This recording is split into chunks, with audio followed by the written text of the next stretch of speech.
Alors bonjour à tous et bonjour à toutes. Donc aujourd'hui nous allons parler d'un logiciel qui s'appelle CCleaner. C'est un logiciel en fait qui va vous permettre de nettoyer votre PC en passant par le nettoyage des cookies internet, des fichiers temporaires et des fichiers inutiles. Il couvre aussi d'autres fonctionnalités comme la désinstallation de programmes et notamment la réparation du registre. Donc c'est un logiciel qui va vous permettre d'optimiser un peu votre PC, de l'accélérer au quotidien. Donc on va commencer par le télécharger. Donc vous allez sur internet, sur le site de Piriform, vous tapez tout simplement CCleaner en fait sur internet et vous trouverez très facilement, le logiciel. Donc vous le téléchargez, vous prenez la version gratuite, à moins que vous vouliez prendre les versions payantes, et vous choisissez donc depuis quel site télécharger, Piriform par exemple, et automatiquement il va lancer le téléchargement du logiciel. Alors comme je l'ai déjà téléchargé en fait dans mes téléchargements, je vais vous montrer. Donc voilà, vous avez un exécutable que vous pouvez lancer et qu'on va lancer. Donc on choisit la langue, on continue, on accepte. Alors il y a toute une série d'options qui s'affichent là, raccourci sur le bureau, ça peut être pratique, raccourci dans le menu démarrer, personnellement je ne l'utilise pas. Exécuter CCleaner dans le menu contextuel de la corbeille, ça c'est pratique, donc je vous conseille de le laisser.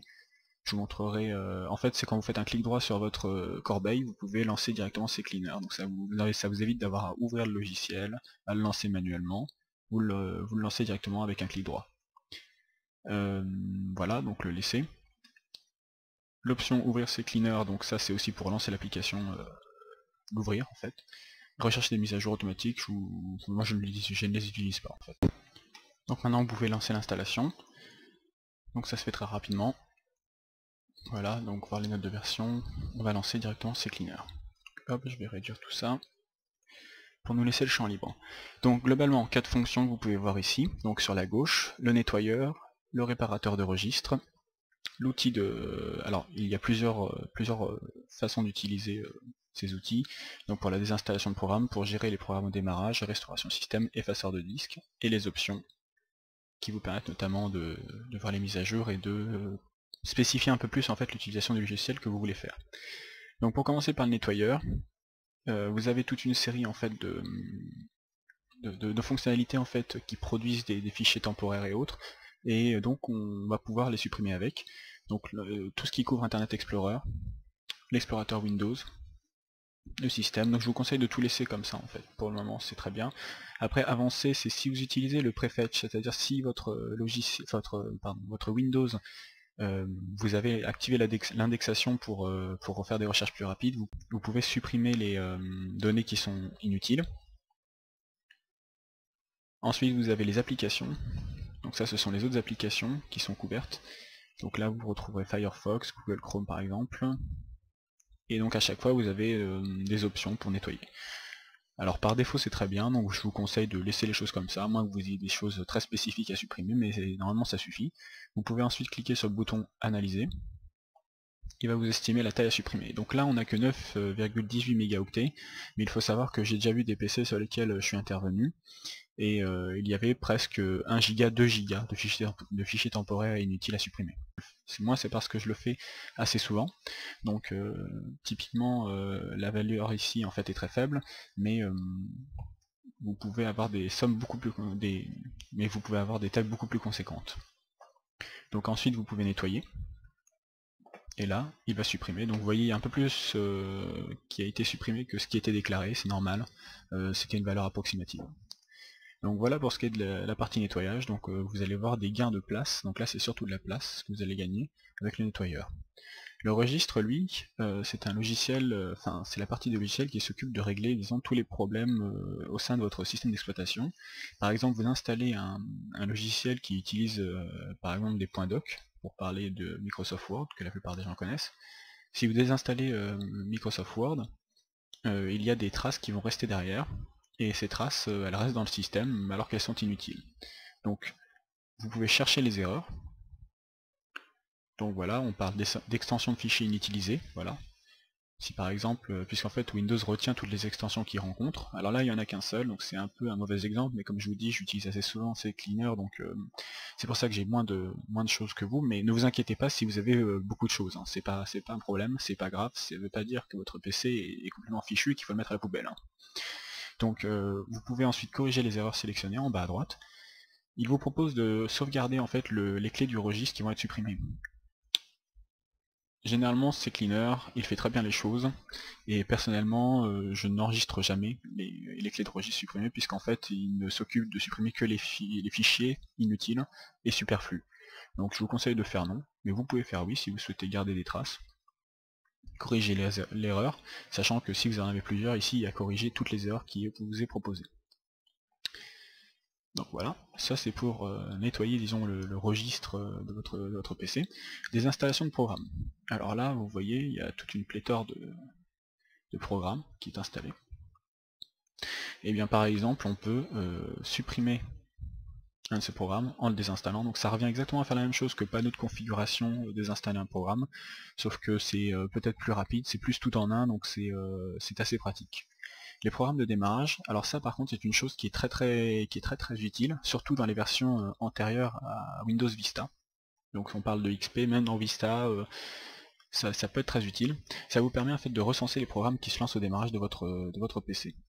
Donc en fait vous allez retrouver toute une série de programmes qui démarrent avec votre PC, et si vous voyez qu'il y a beaucoup de programmes, ça peut faire que votre PC démarre en beaucoup de temps. Par exemple, si votre PC met 10 minutes à démarrer, c'est peut-être qu'au début, il lance 90 000 programmes. Donc dans ce cas-là, ce que vous avez simplement à faire, cliquez sur le programme que vous ne voulez pas faire démarrer avec votre PC, et le désactiver. Si vous voulez le réactiver, vous avez juste à cliquer sur activer à droite, et vous pouvez aussi effacer. Donc dans ce cas-là, bon, si vous désactivez c'est déjà suffisant, mais si vous voulez plus vraiment que ce logiciel ne se présente en fait dans le démarrage, vous pouvez l'effacer complètement. Donc globalement c'est assez pratique puisque ça vous permet donc de démarrer, par exemple vous voyez le démarrage automatique de PowerISO, donc qui est un autre logiciel que je présenterai. Je peux le désactiver, je peux le réactiver, et si je veux, je peux l'effacer. Voilà. Êtes-vous sûr de vouloir faire cela? Oui. Donc en fait le programme ne se lancera plus au démarrage. Donc c'est très pratique. Si vous avez des problèmes de démarrage de votre OS, pensez à vérifier ça. C'est dans les 3/4 des cas, même plus, c'est le trop grand nombre de programmes au démarrage qui fait que ça ralentit votre PC. Donc vous avez Windows, vous avez Internet Explorer, vous avez Firefox Mozilla, les tâches planifiées et le menu contextuel. Donc tout ça c'est vraiment des choses qui démarrent avec le menu contextuel, les tâches planifiées.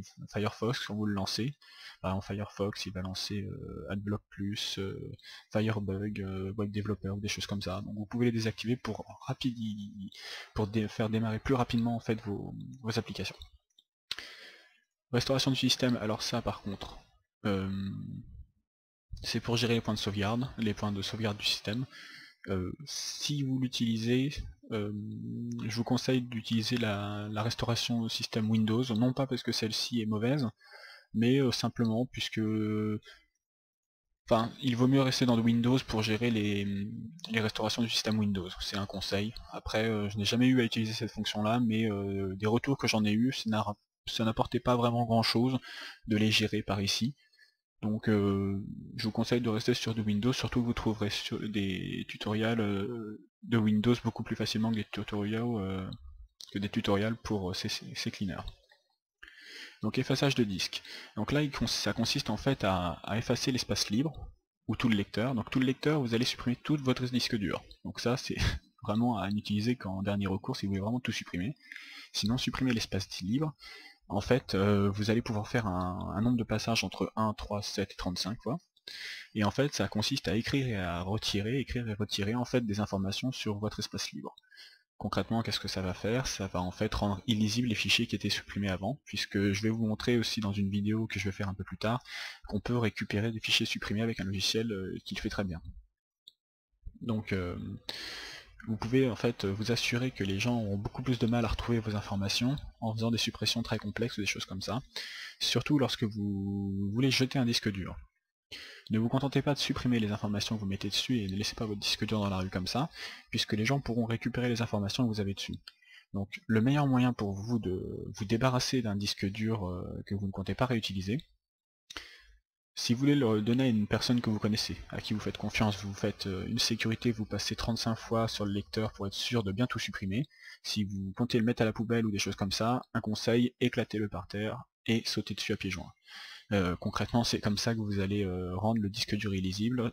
Un disque dur n'est illisible qu'à partir du moment où le disque, les plateaux sont rayés ou sont détruits. Donc je dis ça comme ça pour vous. Si vous avez des fichiers, des fiches de paye, des fiches d'impôt, des données confidentielles que vous voulez garder confidentielles, ne prenez pas le risque. Cassez votre disque dur, ou alors faites un passage 35 fois si vous le donnez à une personne que vous connaissez. Les lecteurs concernés pour la suppression de l'espace libre ou du lecteur, vous pouvez les cocher ici. Voilà par exemple, et vous lancez effacer pour nettoyer l'espace libre. Ça ne vous apportera pas plus d'espace, ça vous permettra surtout de bien nettoyer l'espace qui est déjà libre.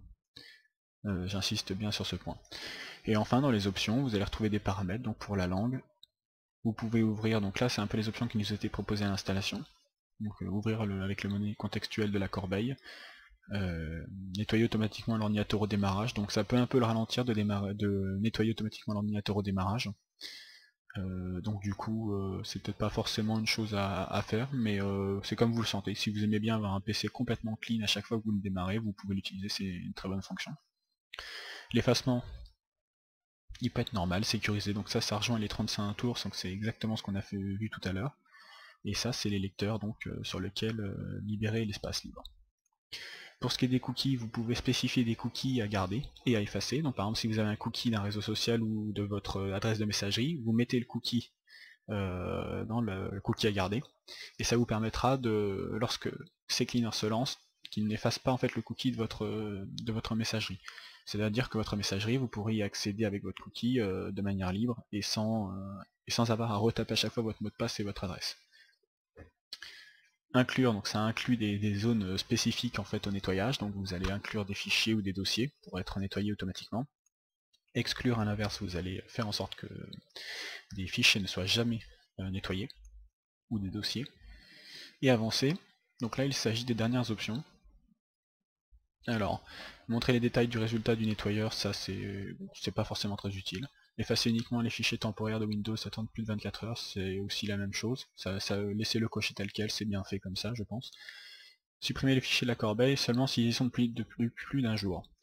Alors ça c'est une fonctionnalité très intéressante, puisque je ne sais pas pour vous, mais parfois ça m'arrive de supprimer des fichiers et de les laisser dans la corbeille en me disant si ça se trouve j'en aurais besoin dans 10 minutes. Ou demain, ou dans 2-3 jours. Le fait de cocher cette option, déjà ça va faire en sorte que le nettoyeur ne nettoiera jamais votre corbeille, du moins pas les fichiers qui y sont depuis moins d'un jour. Donc si vous mettez un fichier à la corbeille et que vous lancez le nettoyeur, au moins 10 minutes plus tard, si vous vous dites ah mince, j'avais oublié ce fichier, il me le faut maintenant, vous pouvez le laisser, il sera encore dans votre corbeille. Donc c'est quelque chose à garder, je vous conseille, à moins que vous ne vous soyez sûr à chaque fois, lorsque vous mettez quelque chose dans la corbeille, que vous voulez le supprimer. Cacher les messages d'avertissement, donc ça c'est laisser décocher. Fermer le programme après le nettoyage, ça peut être une chose intéressante, sachant que généralement on fait surtout du nettoyage. Mais si vous faites nettoyage plus nettoyage du registre, il ne vaut mieux pas fermer le programme juste après.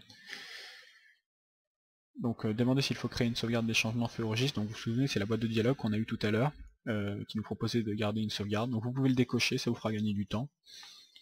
Sachant que si vous le laissez cocher, ça ne vous changera pas grand chose. Ignorer l'avertissement, la jump list, donc ça ce sont des choses supplémentaires. À propos, pour la version de CCleaner, 64 bits par an, passer à la version Pro, rechercher une mise à jour, c'est en bas à droite. Et voilà, donc globalement je vous ai montré un peu tout ce qu'on pouvait faire avec ça. Je voulais vous montrer une dernière option que j'avais oublié de vous montrer tout à l'heure, c'est juste ici, dans le nettoyeur, dans la partie système, vider la corbeille. Ça rejoint exactement ce que je vous disais tout à l'heure sur le fait de vider la corbeille ou de garder les fichiers dedans. Si vous aimez garder des fichiers dans votre corbeille et que vous n'aimez pas supprimer définitivement vos fichiers, décochez la première option de système qui consiste à vider la corbeille. Voilà, comme ça vous permettra de laisser vos fichiers dans la corbeille et vous pourrez les supprimer un à un lorsque vous serez sûr que vous voulez vous en débarrasser.